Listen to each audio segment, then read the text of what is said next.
কি রান্না করছি? এই তো বাবা আজকে করছি শুক্তো। এ বাবা, আবার শুক্তো খেতে হবে আজকে? শুক্তো করছি, এই যে মেয়েটা শুক্তো খাবে না, জানো তো। মানে ওই মাছ বললাম, মাছ মাংস ডিম এইসব শুক্তো খেতে গেলে ওর কষ্ট লাগবে। শুক্তো দেখেই হচ্ছে মুখ কেমন হয়ে গেছে।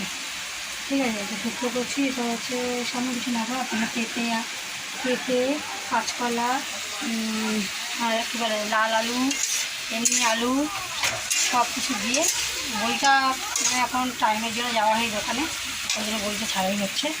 আর এদিকে হবে হচ্ছে দেখা হচ্ছে এই যে পটল আর হচ্ছে আলু দিয়ে তরকারি করবো। আর এই যে ভাত এখানে হচ্ছে। তোমাদের ঘরে কার কীরকম রান্না হচ্ছে একটু কমেন্ট করে জানি। এই গরমের সময় কে কী রান্না করবে সে খাচ্ছ। আর তাছাড়া আজকে আমাদের নিরামিষ, আর আজকে স্বাভাবিক ব্যাপার। শুক্রবার, আজকে আমাদের নিরামিষ খেতেই হবে। নিরামিষে কী রান্না করবো ভেবে পাইনি, জানো তো।